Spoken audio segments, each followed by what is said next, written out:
Good morning and welcome to MEFC Realist TV. I hope you had a good sleep. It's time to wake up, stretch your legs, stretch your arms, have a tea, have a coffee. Here we go.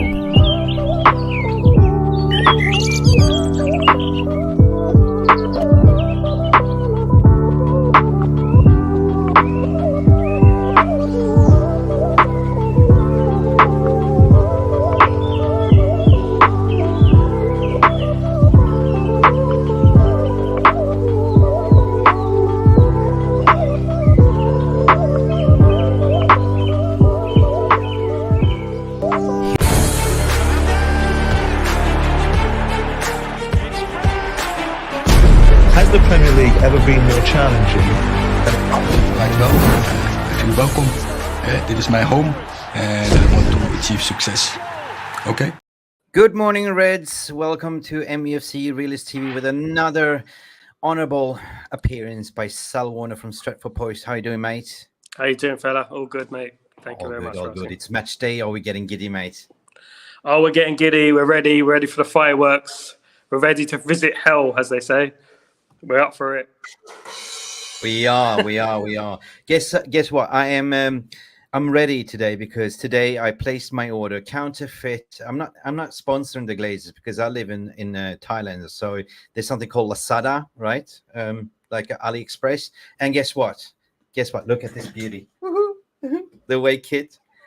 Got it. We're gonna play. Hopefully, we're gonna play in this away kit. So yeah, I'm excited. I have some reckless thoughts, and I want to discuss with you because yesterday we did a little bit of a pre-match when we covered this story about Welcome to Hell and what it meant. 1993. You know how it was. I don't know if you know this story, but as soon as the players landed in Istanbul, the fans they were crazy. They were stalking them. They were haunting them. They were following them on the bus. They were not letting them to sleep. They were shouting outside. There was flares outside the hotel room. All the way, they followed them all the way to the kickoff, basically. And the rest is history. The Cantona it upset Cantona a little bit. I know that he started kicking out a few fans and they're irritating him a little bit. I remember the game well. Yeah, it was a dead game, to be honest, in the end. But, it was a dog rubber, yeah. So, but Cantona got sent off, didn't he? And almost went to jail. And even Robson, he had some stitches on his elbow as well because he got clashed also with the police, the riot police, the Shields. It was just madness. But you know what? Erik ten Hag is basically coming out to say there, that he's quite confident because he said, welcome to hell. Erik ten Hag is confident man. The United can handle the gala atmosphere. He said that in a press conference the other day, Sal. So basically, he knows the situation. So he knows. And barring that, we played Everton, and Everton had this hostile, points deduction. The fans were up to it. The Evertonians were up for it. But you can't really compare it to the crazy Turks, to be honest. You can't. But if you're going to be successful, you have to play in these atmospheres. We played in the new camp last year. We did okay. Yeah, and that's quite an intimidating atmosphere. Obviously not on the level as Galatasaray, but we can't let the crowd get to us. Actually, we should use it as a motivation. I feel we should use that type of thing as a motivation. And just concentrate on the ball. Forget the noise. Concentrate on the ball and just keep the quiet. First 20 minutes is important, I think first 20 minutes is important. And if we keep them quiet for 20 minutes, we grab a goal, who knows? It's going to go quiet, and there we are. Yeah, like it did at the weekend. Yeah, true. And we're going to talk about the game. We're going to talk about other news as well. But before we do, stretch up your legs, guys, because we have, I don't know, there's something wrong with my YouTube. I can see you guys, but big up to all of you that's tuning in early morning. I know it's 9 o'clock UK time. Let us know where you're from. Big up, lads. I see you. Compass Murphy is here as well. We did have a little bit of a misfortune with technology, but that's what it is, And speaking about technology, Sal, there was something that came out yesterday which was laughable, which called the sin bin rule. Have you heard about it? Oh, the 10-minute sin bin rule. Well, is it 10 minutes? Come on. I mean, football is dying. That's a Glazer thing, isn't it? We're slowly turning into American football, and that's what we don't want. We're slowly turning into the NFL.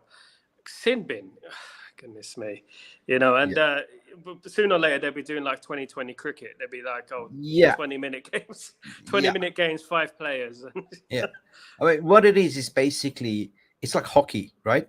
Ice hockey, right?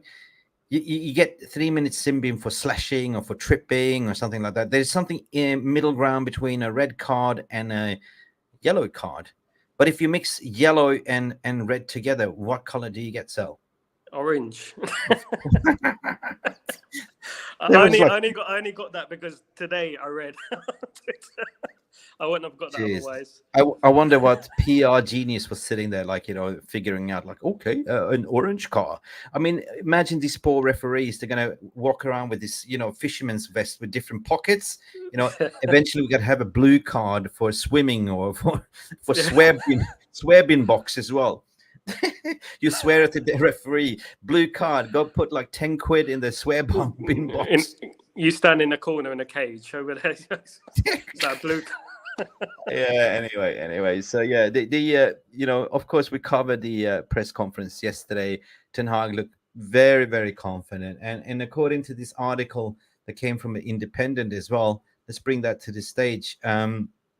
He's basically saying that he's very confident we can handle this atmosphere. Like, he said that Manchester United must need to keep calm and in control of their emotions if they emerge from the welcome to the hell experience at Galatasaray with Champions League hopes alive.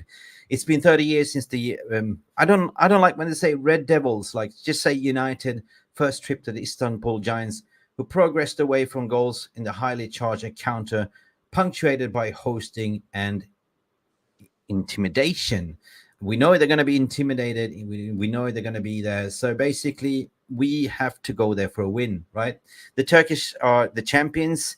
I mean, they are playing home, but our home form and away form is kind of picking up a little bit, especially away form, right? With the 3-0 victory against Everton in a similar environment, with players coming back from injuries, Kobbie Manioo, the youngster, and it's been a lot of debates. Can he handle the pressure? Do you reckon he will throw him in the Helm's Deep there, like, in Galatasaray? And, knowing that Marcus Rashford's got a red card, who do you think he's going to start on top? And do you think that Kobbie Manioo will give a run of game there? I think he should play Kobbie Manioo. Whether he does or not is a different story. But I believe he'll play Anthony. He's his favourite. He'll play Anthony. Play Garnacho. Oh no! You reckon? I know. I don't want it to be. I want it to be Pellistri. But I think he'll play Anthony with Garnacho on the left, and I think he'll bring Hojlund back in. I do. I think he'll bring Hojlund back in. Boom. Yeah, that's what he's probably going to do. He's predictable at times, so I think he should start the same front three, apart from Rashford, the same front three as Everton, with Garnacho, Martial, and Pellistri coming in. Okay, so listen, I'm gonna referee blow the whistle there. Like, I want to hear the your logic behind why Anthony Dos Santos has he deserved the spot. I mean, considering that Pellistri or Pele. I mean, he was talking about Pele a lot in the interview. He never mentioned Anthony Dos Santos. What's your rationale for thinking that he will pick Anthony Dos Santos tonight? It's just that it's his favourite. I have a slight feeling that he doesn't rate Pellistri for some reason. I mean, I believe he sees Pellistri as an impact player more than a first from the bench. Starter. From the bench, yeah. So Anthony's his favourite. Anthony hasn't played for a while, so Anthony's the 80 million player. He's got to start playing some games, and he's going to play Anthony, which I don't think is a good idea. And I don't think so. I mean, no. Hojlund and Martial's touch and go. I mean, Martial sort of knits everything together. He's more experienced in that sort of atmosphere. But that's the front three I go for: Hojlund, Anthony, and Garnacho. I think that's what he's going to pick without Rashford. So it's good for Rashford to have a little bit of a break. The judge and jury will be out tonight, I believe. But I certainly, because he mentioned Pellistri a lot in his press conference, he never mentioned anything about Anthony Dos Santos. Now I believe certainly this is my dream lineup, dream front three. I would love to see a Garnacho, Hojlund, and Pellistri. That is the best attacking lineup that we have at the moment. In the midfield, I would like to see, Sal, correct me if I'm wrong, Amrabat alongside with Kobbie Manioo and play Bruno in the right position like the creator, the number 10, right? The back four, what I would see, and I said that in the match preview yesterday, although Luke Shaw is back, I would play Luke Shaw as a left centre back, right? I'll play Reguilón there or Dalot. The reason why I don't really trust in Dalot because Dalot has a sort of a tendency to switch off, to sleep. So therefore, I would like to see a Reguilón who has Champions League experience there as well, right? Together with Rafael Varane. Why I'm picking Rafael Varane over Harry Maguire there because Harry Maguire, can he handle this pressure? Like, you know, on this hostile environment, he's mentally frail. We've seen he's got this accident in him. We've seen in the Europa League and Champions League before. So I keep him out on the sidelines and I play Aaron Wan-Bissaka. And of course, you know, Onana, Mr. Clean Sheets. That's the team I would go for myself. That's the team I would pick. I would play Luke Shaw as a centre-back as well. He's left-footed, controls the... I mean, he played very well there last season, didn't he? Yeah. I would play him there. Reguilón, the jury's out on Reguilón. I'm not too sure about Reguilón, if he could handle the pressure in the Champions League. Dalot, yeah, you're right about him switching off sometimes. But I prefer that than Lindelof and Maguire. I would play Varane as well because of his experience. And because Maguire, he might panic a little bit, you know. We've seen the pinball Maguire. I just keep having flashbacks of last season, the Sevilla game, when, you know, it was all over the place, you know. So, yeah, Shaw and Varane, they've done very well there last season, them two, and I would play them both. The only problem is they haven't played for a while, and that's the only issue there. They're not match fit. And will Ten Hag take that risk? That's the issue. The reason why I don't want Maguire in there because although he's been doing well, Kobbie Manioo saved his ass last time, you know. Yeah. He did because you saw... That's why I'm saying he's got an accident in him. Like, you know, he always hits his head or ricochets and goes, like, you know, toe pokes a goal. I don't want that. So I want us to progress. I want us 3 points. And the reason why I'm also calling out to say, you know what? Amrabat together with Kobbie Manioo. I want to see Amrabat because you know what? There's some speculations, the paper talk, Ash, to be honest, that's saying that Ten Hag wants to get rid of Amrabat. He's not happy, X, Y, Z. Like, you know, it's the British gravy train media again at it. They say Manchester United concerned about Sofyan Amrabat's poor form at the club, but nobody really mentions that, you know, Sal, that he never really had a proper preseason. You know what I mean? He never had a preseason. No, he never had a preseason. 6 weeks he's been international duty. He's been played at left back, left full back for the start. I mean, to start your career at United, you want to play in your favourite position, and he's been playing at left back. He hasn't had a run of games in the team. No, I mean, this is the issue I have, and people jump on this bandwagon. I don't know what it is. I mean, McTominay has been poor performance after poor performance after poor performance, and he gets opportunity after opportunity after opportunity. Amrabat does one wayward pass, and that's it. Oh, he's not good enough. No, we're not going to sign him. Send him back. Yeah, you know, Lisa, my reckless thoughts regarding this, that, you know, I'm a big advocate, and I see there's a good player in Amrabat, and we understand the situation, the way it was in the summer, and, you know, he helped us out when we had the centre-back, the left-back crisis. He was playing out of his position. Then, of course, he went for international. He's got a little bit of injury. And he's just getting back into form. That's the thing, right? So, for me, it's just paper talk. Like, you know, they're always trying to create something against Manchester United. Because guess what? As soon as we started to do well, they're always trying to bring us down to earth again. Like, you know, they love when we are, like, you know, scandalous United. There's a lot of scandals because guess what? They can write a lot of trash about our club, right? There's always some leaks before a big game, or, you know, I remember Pobgast or Emilio Raiola just before we played, they leaked out stuff like that. It's so typical, man. So typical. I don't believe it. You saw the interview with Ten Hag today or yesterday with the press, the British press, didn't you?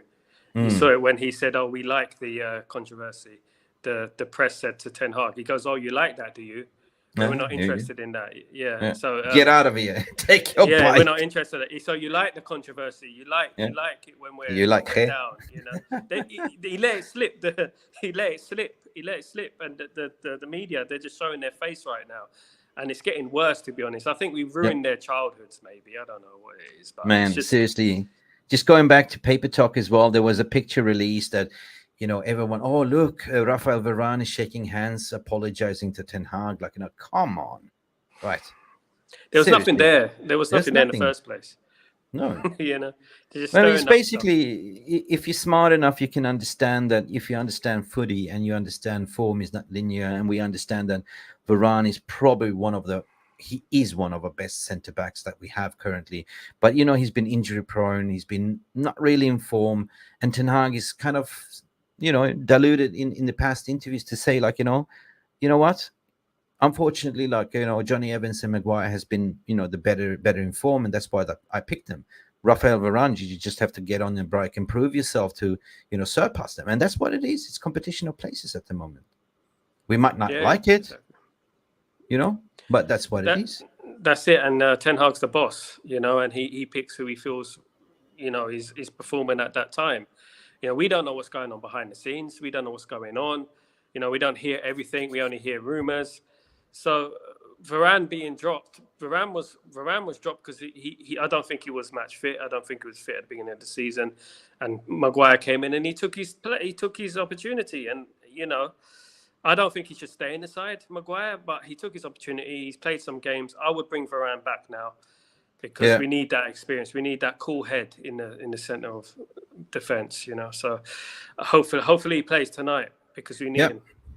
I guess what we need leaders to come off the pitch as well. Like, you know, we need leadership tonight more than ever, to be honest. Like, because, you know, Bruno Fernandes says that, you know, his criticism of his captaincy style is unfair. That's what he's been saying. And I want to bring in Mark to the stage. Good morning, Mark. How are you doing, my friend? Morning, everyone. Morning, Sal. What's up? Morning, What's up, Mark. Nick? How are you doing? Morning. How's everyone in the VR room doing today? Excellent. Very well, I'm getting reckless. Thinking reckless thoughts. You know what? Yeah, I noticed yesterday morning when we did the news segment, you were like, title charge.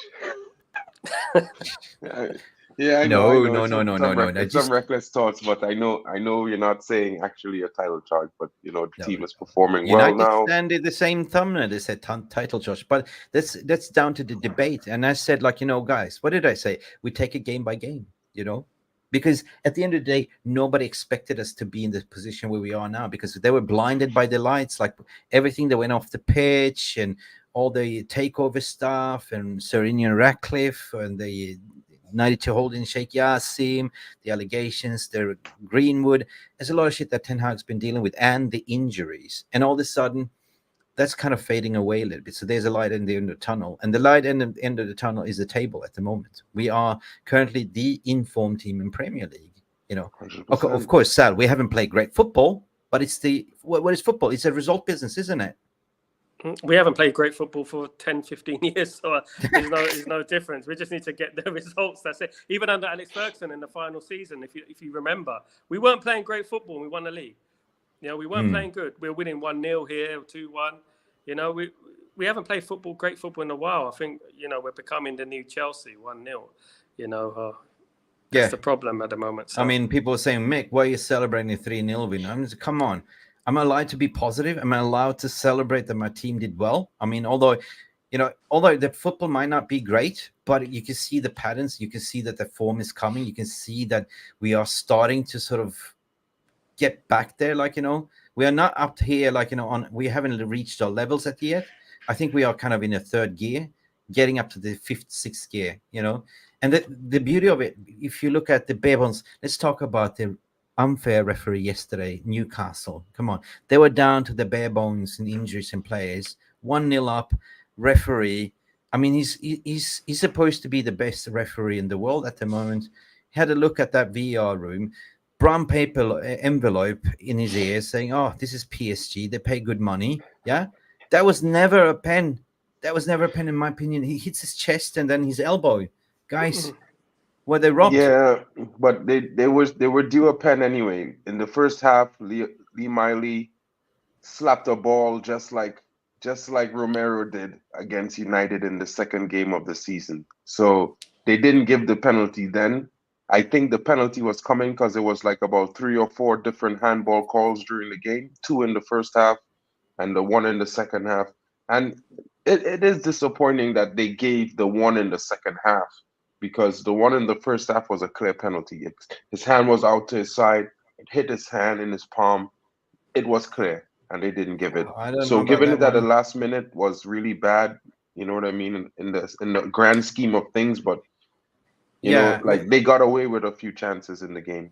To be But fair. you know, Sal, like, you know, everyone, the pundits, the social, were talking about this is a disgrace. But then I was thinking, if this was Manchester United, nobody would say anything. You know? No, which I think the problem lies with the difference in Premier League and European football. In European football, if it hits your hand, it's a penalty. That's it. Simple as that. We had it on our favour against PSG a few years ago when it hit the hand of the player and we went through. You know, so I don't think it was a penalty. I think common sense needs to come into play. If it hits your knee and goes onto your arm, what are you supposed to do? I mean, come on. It's getting ridiculous now. I think it's getting a little bit ridiculous. It happened last season with Martinez. Martinez hit his knee, hit his hand, and this is the problem. And in the Premier League, that wouldn't have been given, most likely. That wouldn't have been given. So I have a theory, guys. I think, you know, what we're seeing, it's like a virus. It's spreading. You know, the Premier League, the rot is there with the VR room. Now they're proposing that Simbin orange card, and now kind of getting slowly down. The virus is spreading to continental Europe. And I know one person that has something to say about it. It's embarrassing. It's a disgrace. That's what it is, a disgrace. Yes, Mikel, it's a disgrace. It is a disgrace. Yeah. Anyway, I want to just go back to football a bit, because Bruno has spoken. He says that the Champions League match tomorrow against Galatasaray is kind of everything that he's dreamed of as a child. It's just the overall scenario. It's the cutthroat game, like, you know, do or die game, right? But United's keeper has been speaking up to say that, you know, the criticism has been a little bit unfair on him, yeah, ever since he took over the captaincy. He said, I'm still the same Bruno. I'm putting on the same stats. I'm there for the team. You know, I've been playing every single minute. I'm not getting injured. The only difference is now that I have more responsibilities, right? And he's got a point there, right? He's got a point. And when he spoke about that, I just like, oh, you're right. You're a leader right now. So you have more responsibility. You're the bridge between the gaffer and the team. And you're making sure that everyone is mentally okay. You know, the way he gave away that penalty to Rashford was just a display of leadership, to say, like, you know, listen, Marcus, I know you haven't been scoring. I know you're low in confidence. I know I can score this penalty, but I know your ability. I know you can score this penalty. I trust you. Here you go. Sal, what do you reckon? Bruno, I mean, yeah. The captain's armband, as we can tell with Maguire, it's heavy. It's a heavy weight to carry, especially United and the demands of United. And you can see from his performances, they've improved. Bruno, I think he's been unfairly criticised. I do think he tries the glory ball too many times. He should just try the simple pass sometimes. But that's Bruno. That's Bruno's game. But one thing about Bruno, he gives 100%, and he's always there in the mix, and he's always there involved in the play, and he makes things happen sometimes. He does make things happen, and we need characters like him on the pitch, especially with a young team that we have. We need characters like Bruno coming through, and I think we need him tonight. To be honest with you, we need him to put on a performance tonight. 100%, man. Mark, I'm gonna throw the question back at you. Sort of non-related to football, but it's kind of similar. Like, you know, you imagine you go to, you know, you go to your work. You're a sound engineer, and you mix, you know, music for artists, and you're pressured to produce great sound every day, right? To produce great albums, right? That's what you do, right? But to do that 365 days, you know, a year, of course you're going to make a shit mixtape. You know, you're not going to be performing every single time, and that is the same with footballers, right? But for some reason we tend to judge footballers that you're God, you're a machine, you can do this, right? But it's not that easy, Mark. No, sometimes put yourself in a work situation, right? Sometimes it's just off your game. You know what I mean? It's hard sometimes, because you need to constantly be creative, constantly have that same energy. You know what I mean? And sometimes it's just not there, and you have to work at it, and you get things wrong. It's simple, and sometimes you're just not on your game. There's no other way to say it.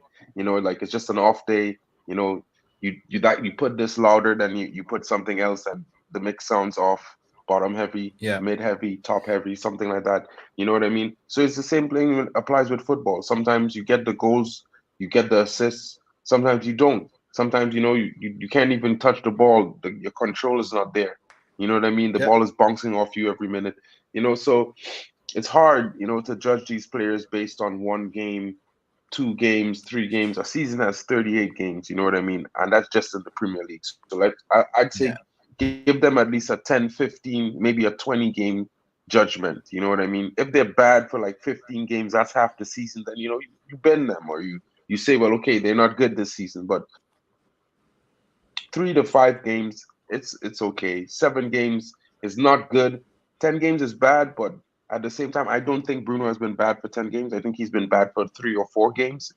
You know what I mean? I think the entire team had different problems, like different players not coming up, and it would strain other players about the team, whether it's a defender or a midfielder or attacker not scoring the goals when you get the passes.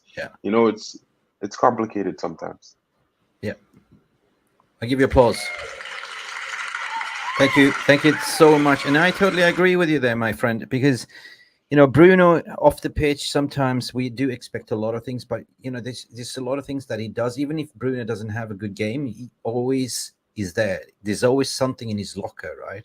Yes, he can do those Hollywood passes, but that's Bruno's game. You know what I mean? At the end of the day, it comes down to what?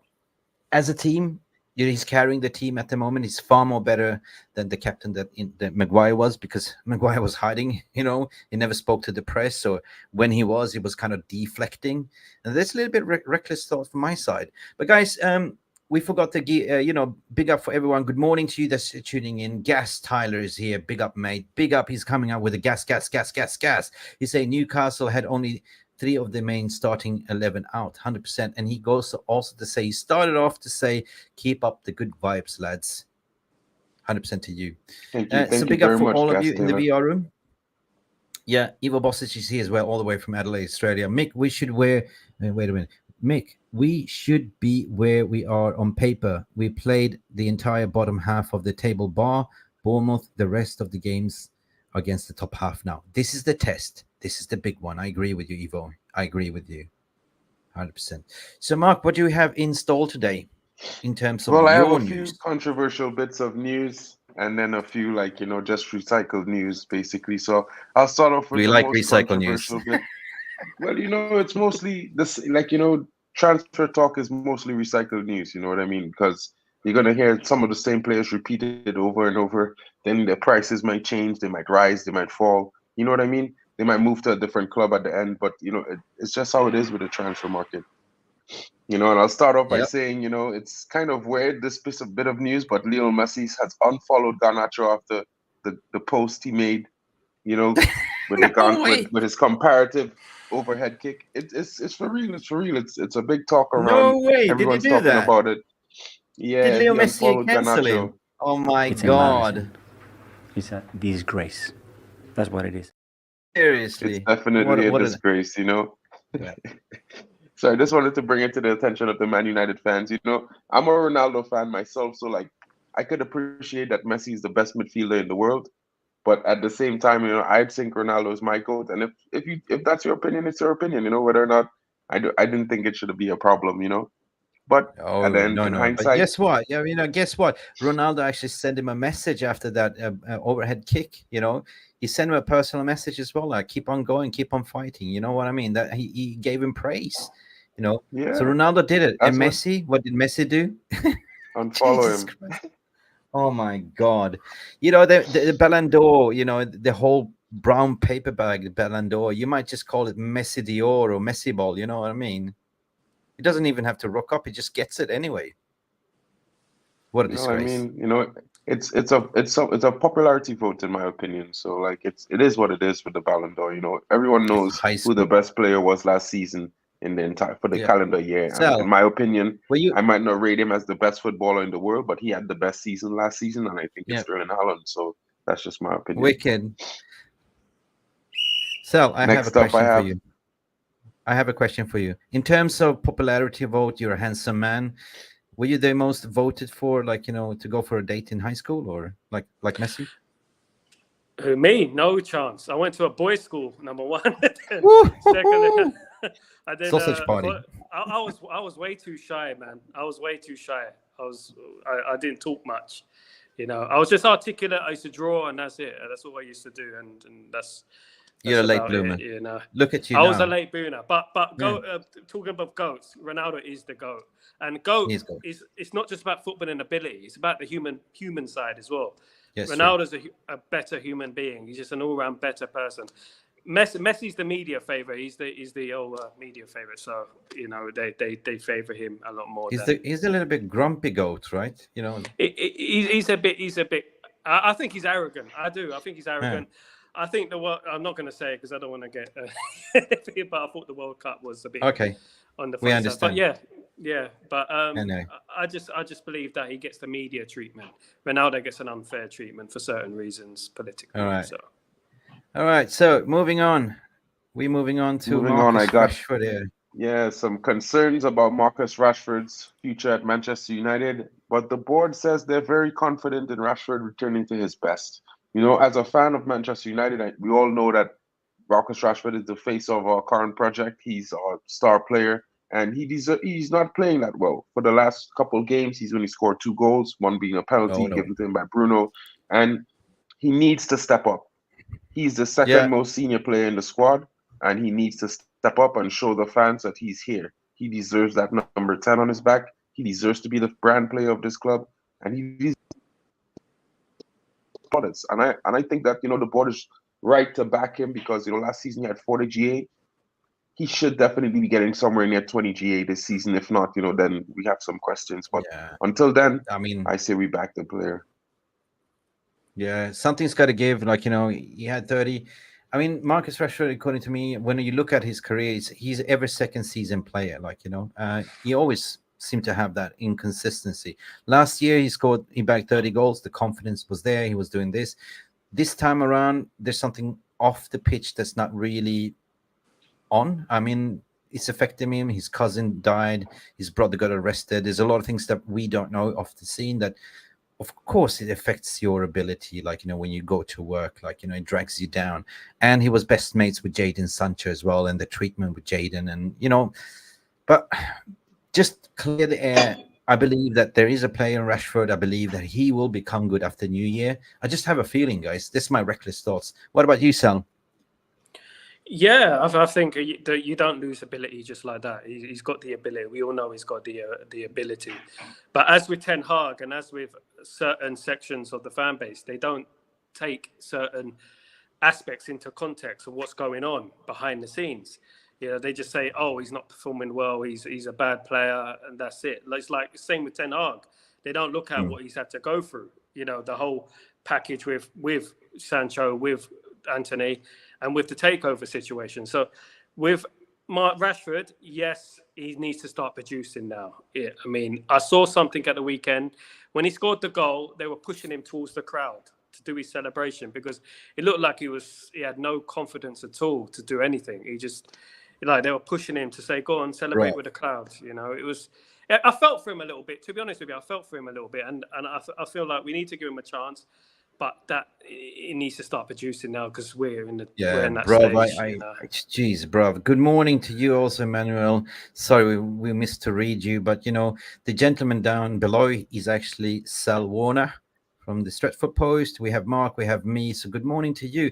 Listen, regarding confidence, I know exactly, like, you know, everyone that suffered from bad confidence, you know, your performance got to drop. Like, you know, I recently had a little bit of a drop of form myself to be doing YouTube, like, you know, and you start slumbering, you start pushing the tin can, but it's not worth pushing if it going gets tough. Sometimes you got to push a little bit harder, but sometimes you just got to, like, go to bed and sleep and pull a rug over it and wake up fresh the next day because it will come back. It will come back, the form and everything.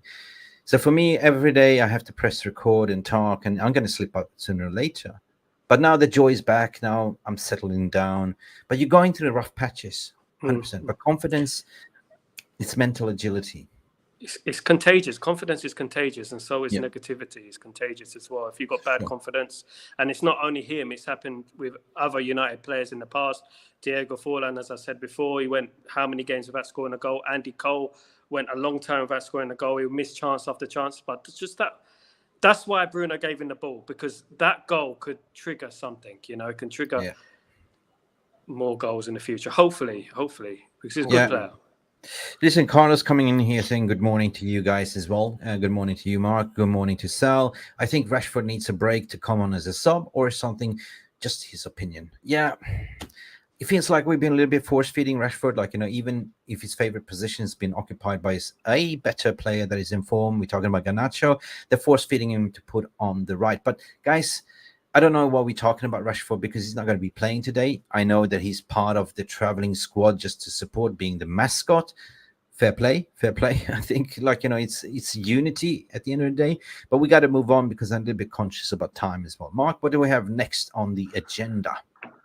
Next on the agenda, we have the return of Anthony and Hojlund. And everyone is excited for Hojlund because, you know, the young striker, he's been doing the business in the UCL. He hears the song, the anthem, and clinicality comes up. His confidence goes through the roof, and he's ready to get goals, you know. And Anthony's another player for me that needs a rest. He needs to go on vacation for a few weeks, you know, just get him out of football, get him out of the limelight, let him relax, get back to himself, find his center, and then you bring him back sometime in January possibly, you know, or let him come off the bench for a consistent run of games till he finds his form, because he's got the talent. We know why we paid money for him last season, right? Yeah. But he's not been able to show it. The same energy, I would say, to Anthony Dos Santos: get on your bike, work harder, you know. But I go with Ten Hag, like, just play the players that deserves it. They are in form. We know what's been going on with him lately. We opened the show talking about him, Sal, as well. And you said he's his favorite. He's his 90 million pound player, XYZ. But still, you know, I wouldn't start him.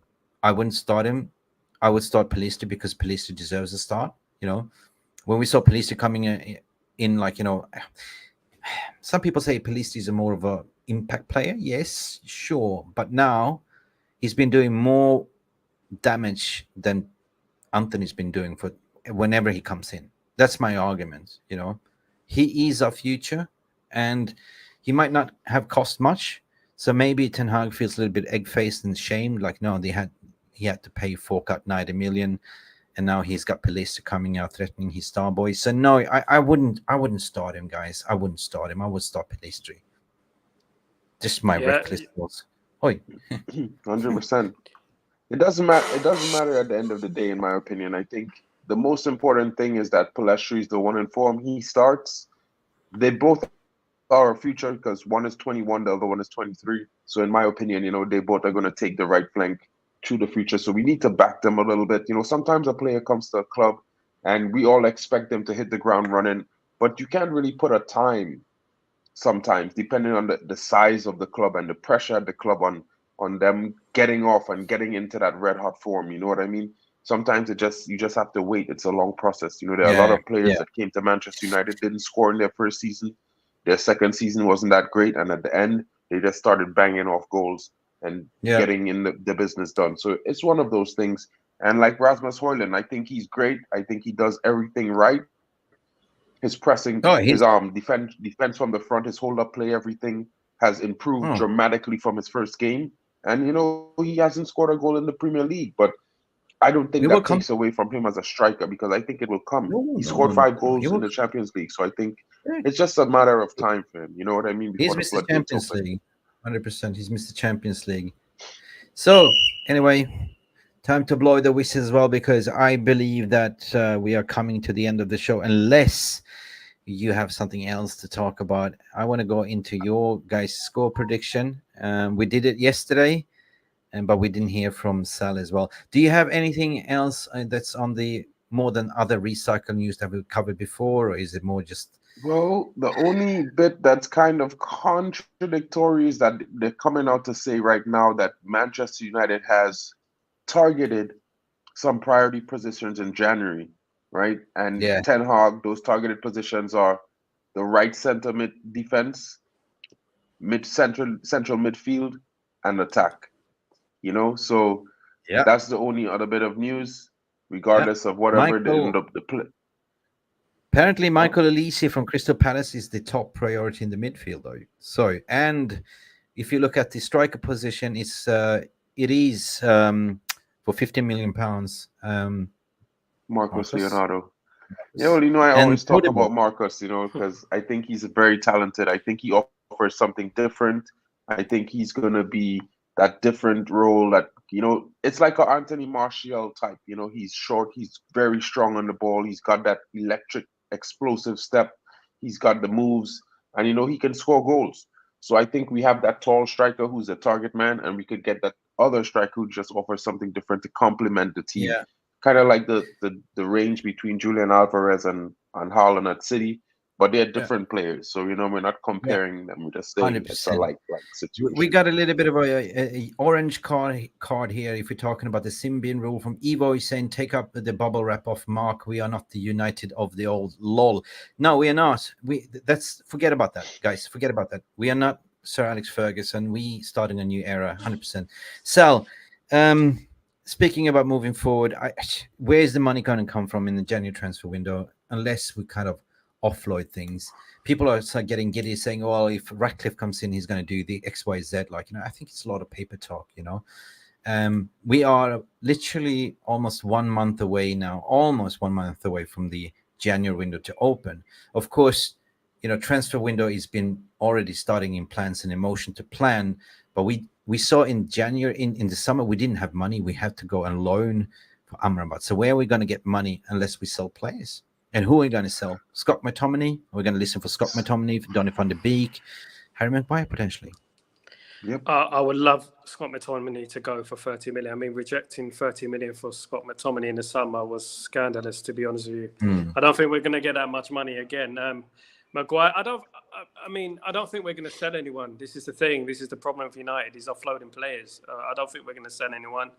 I think we'll probably get Todibo in because of the Nice connection, and Jim Ratcliffe is going to try and use his PR spin to try and get one player in at least, just to try and reassure the fans a little bit.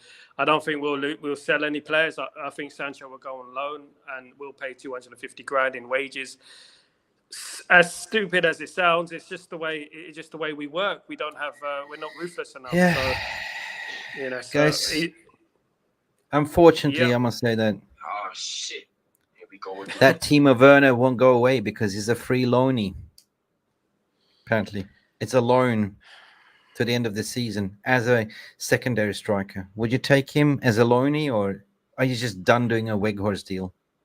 I will wait for Ahmed to come back. If Ahmed is back, that's it. Because I rate Ahmed. We've got to start giving some of these youth players a chance. Shia Lacey's coming through the youth system as well. We've got some players coming through. Well, 100%. Yeah, he's very, very anyway, good. Guys, this is very exciting. I mean, are we getting nervous for tonight? You reckon we're going to qualify? No, not nervous at all. Not nervous. Not nervous. More just anxious for the game. To be fair. Yeah, I'm just curious to how it's going to start, how we handled the atmosphere. That's the main thing. Guys, I did this exercise guys, before yesterday. Anything else? Wait a minute. I just wanted to Yes. I just wanted to quick mention to everyone, that today the under-18s also play away to Galatasaray in the Champions League. Guys, just tune in, give them some support. It's free to watch on the UEFA Youth channel online. You can even watch it free on the app, on the UEFA app. Give the guys a watch. They're playing well. If they win today, they definitely go through at the top of the group. So, guys, tune into the under-18s. We support Manchester United women's team, under-21s, and the senior team. But I want to bring something to the stage because I don't want to jinx it. We did this yesterday, but we didn't do it with Sal. We're going to play spin the wheel here if you're up for it, mate. Because at the end of the day, we're going to, Mark, can you remove your stuff? Okay, please. I removed it. So what it is, mate, it's basically I'm tired of jinxing it, like to say what the score prediction is, so I'll leave it to later for Tuna. So basically what I put up here: 3-1 United, 4-1 United, 1-0 United, 1-1 draw, 2-0 United and 2-1 to United. And yesterday, we spun the wheel and it came to Ruby Classic 3-1 to United. So you with this? Okay. Footballing gods, be with us. We will get victorious out of hell. Come on.